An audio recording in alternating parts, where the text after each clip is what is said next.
Welcome back to The Price of Business. I'm your host, Kevin Price, talking to you about you and your business. Well, one of my favorite groups out there is the Pacific Research Institute. Love the work that they do. I've had them on the show many times over the years, and recently they've done it again with a really interesting study that ranks the regulatory climate for small businesses in each state, and points out that Texas took third place in that study, which may be one of the indicators why Texas is one of the go-to places in the country for businesses to come to. And Dr. Wayne Winegarden is our guest today. How are you, Dr. Winegarden? Good to talk to you. Good to talk to you. Thanks for having me. Tell us a little bit about what kind of doctor you are. You'll have more credibility if you're, say, somewhere in the economics field or political science than, say, chiropractic.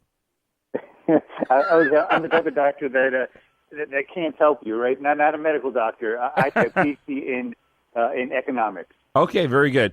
Talk a little bit about the study. Actually, before you get into that, talk about the Pacific Research Institute. What I like about it is that it's certainly a liberty-oriented, certainly more conservative think tank, but it's very, I think, kind of contrarian, and it's kind of disruptive, and it doesn't have, in my experience in the work I've seen, it's not like you're marching in a lockstep sort of way that I think is pretty common in conservative think tanks. It really is just challenging conventional wisdom. Is that a pretty accurate assessment of what you do? Oh, absolutely. I would say challenge you where it's necessary. Yeah. What we try to do is sound analysis on important issues that are impacting, whether it's healthcare, whether it's energy, whether it's regulations. And the whole idea is there are free market solutions that are going to be more efficient, that are going to get the goals that we're trying to achieve, get to those more efficiently. And that's what we're trying to, when we do studies, that's what we're trying to figure out.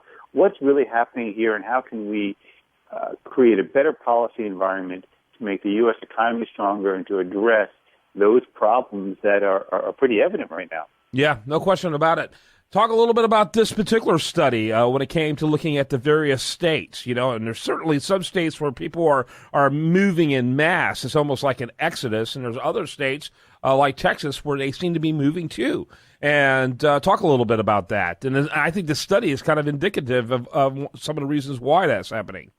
Oh, absolutely. What we wanted to get our arms around, when you look at what concerns small businesses, and not just this year, but over time, you traditionally find they are very concerned with regulation.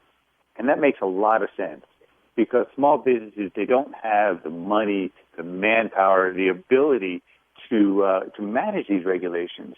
And so it's a larger burden on small businesses compared to large businesses. And yet when you look at the federal level, when you look at the state level, you look at the local level, the regulatory burden keeps getting higher and higher every year. We keep getting more mandates and create more barriers for not just small businesses, but they're more impactful on small businesses. Mm-hmm. And so what we wanted to do was try to get our arms around the trunk of this tree. And the regulations are difficult to understand, and we wanted to see if we can benchmark them against one another. How do the states compare?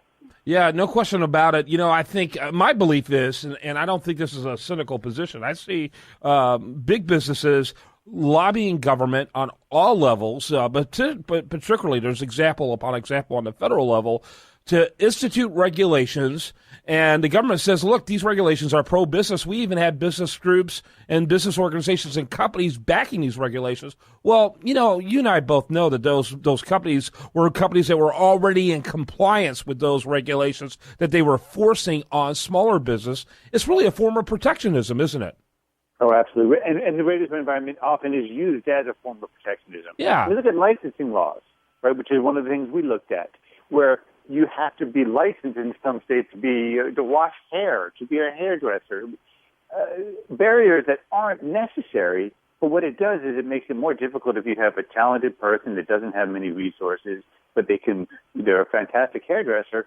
Well, now there's a barrier, an expensive barrier, for them to start kind of that ladder for the American dream. Yeah, I think, for example, back in the 1990s, I guess it was, in the end of the Bush years, the first Bush, and he passed the ADA, the Americans Disability Act, and the concept of making sure things are accessible, that's a great concept. That should be encouraged, maybe even enforced. I think it's better on the state level rather than the federal level. But the way he did it, where you had to make these requirements that almost required you to be a large business in order to be in compliance, made tons of small businesses shutter or have to be sold to larger companies. Same with the way gas pumps had to be converted, with the gas rules, and there's an example right there. And believe me, I know it transcends both parties. People get tired of me beating up on the Democrats. Here's an opportunity to beat up on Republicans.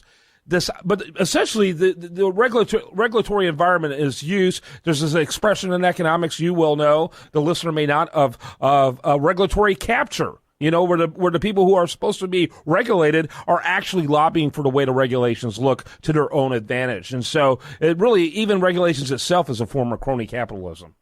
That's right. And you actually see that at the federal level right now with the Affordable Care Act. Oh, yeah. The Dodd-Frank Act. Small banks, which again are the major lenders for small businesses, are being squeezed out. So if we were worried about banks being too big relative to the last crisis, what we've done is we've made it harder for banks to be small, and we've encouraged more big banks.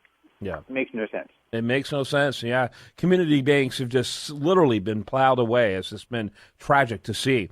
So the big three, go ahead and list the big three. The first one is governed by one of my favorite people. In fact, I was really hoping he would run for President of the United States. Instead, he decided to go on.